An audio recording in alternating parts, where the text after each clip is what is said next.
مجھے روزہ چھوڑنے کی اجازت ہے، مجھے فلاں مرض ہے، فلاں تکلیف ہے، تو آپ خود ہی اندازہ لگا لیں گے کہ کس وقت مجھے روزہ رکھنا چاہیے اور کس وقت مجھے روزہ نہ رکھنے کی اجازت ہے۔ تو انشاءاللہ مختصر آپ اس ویڈیو کو سنیں گے تو آپ کو بہت بڑا فائدہ ہوگا۔ تو سب سے پہلے وہ بیمار جو اتنا بیمار ہو کہ روزہ نہ رکھ سکتا ہو، یا بیماری ایسی ہے کہ بیماری بڑھ جائے گی، اس کی صحت کے لیے بہت نقصان دہ ہے، جان کو خطرہ ہے،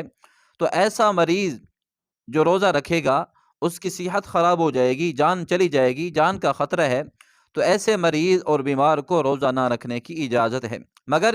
شرط یہ ہے جب وہ تندرست ہوگا، صحیح ہوگا، تو پھر روزے کی قضا کرے گا، اس پر روزے کی قضا کرنا لازم ہے۔ اور اسی طرح ایک دوسرا مریض ہے جس کو کہتے ہیں شیخ فانی، یعنی ضعیف العمر۔ ایک بندہ ایسا ہے بالکل ضعیف ہے، کمزور ہے، عمر بڑی ہے،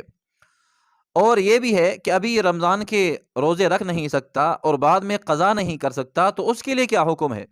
اس کے لیے شریعت کا یہی حکم ہے کہ وہ رمضان کے روزے نہ رکھے، بلکہ اس کی جگہ پر فدیہ ادا کرے۔ اب یہ فدیہ کیا ہے؟ انشاءاللہ میں اس پر ایک مختصر ویڈیو بناؤں گا جس میں تفصیل ہوگی فدیہ کیا ہے، اور فدیہ کتنا ہوتا ہے، اور کس چیز سے فدیہ دینا لازمی ہے، اور کن کن لوگوں کو فدیہ دیا جائے۔ تو انشاءاللہ مختصر ویڈیو بناؤں گا، اس میں ساری تفصیل ہوگی، اور وہ کچھ دنوں کے بعد آپ کے سامنے آئے گی۔ اور اسی طرح جو شیخ فانی ہے وہ روزہ نہ رکھے، روزے کا فدیہ ادا کرے گا تو اس کا روزہ مکمل ہو جائے گا، یعنی کہ اس کو روزہ رکھنے کی پریشانی نہیں اٹھانی پڑے گی۔ اور اسی طرح ایک جو شرعی مسافر ہے، تیسرے نمبر پر جو شرعی مسافر ہے، اگر وہ روزہ نہ رکھے، یعنی سفر ایسا مشقت کا ہے، پریشانی کا ہے، سفر میں مشقت آتی ہے، گرمی کے ایام ہیں، یا ویسے سفر میں اس کو پریشانی لاحق ہوتی ہے، اگر وہ روزہ نہ رکھے تو اس کے لیے شریعت نے اجازت دی ہے، لیکن شرط یہ ہے جب وہ اس کا سفر ختم ہوگا رمضان کے بعد اس روزے کی قضا کرے گا۔ لیکن یہ بات بھی سمجھ لینی چاہیے، اگر ایک بندہ ایسا ہے سفر کوئی مشقت کا نہیں ہے، بالکل آسان سفر ہے،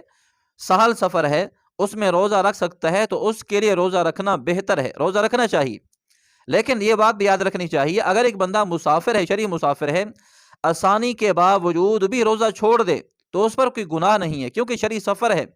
سفر میں آسانی بھی ہوتی ہے، مشقت بھی ہوتی ہے، لیکن مشقت کے لیے اللہ تعالیٰ نے یہ آسانی ہمیں دی ہے کہ مشقت کے طور پر روزہ نہ رکھے، بعد میں اس کی قضا کرے۔ اگر ایک بندہ بغیر مشقت کے روزہ نہیں رکھتا تو اس کے لیے کوئی جرمانہ، قضا یا اس طرح کفارہ نہیں ہے، جب رمضان گزر جائے گا پھر اس کے بعد اس روزے کی قضا کرے گا۔ اسی طرح حیض اور نفاس کی حالت میں روزہ نہیں رکھنا، جو عورت حیض میں ہے، نفاس میں ہے، اس کے لیے روزہ رکھنا حرام ہے، جائز نہیں ہے، مگر رمضان کے بعد اس روزے کی قضا کرے گی۔ اسی طرح ایک عورت مرضعہ ہے، دودھ پلا رہی ہے بچے کو، اس کا اپنا بچہ ہے یا کسی اور کا بچہ ہے، اگر وہ روزہ رکھتی ہے، روزہ رکھنے کی وجہ سے اس کی اپنی صحت خراب ہوتی ہے اور بچے کے لیے دودھ پیدا نہیں ہوتا، بچہ بیمار ہو جائے گا، اس کی جان کو خطرہ ہے،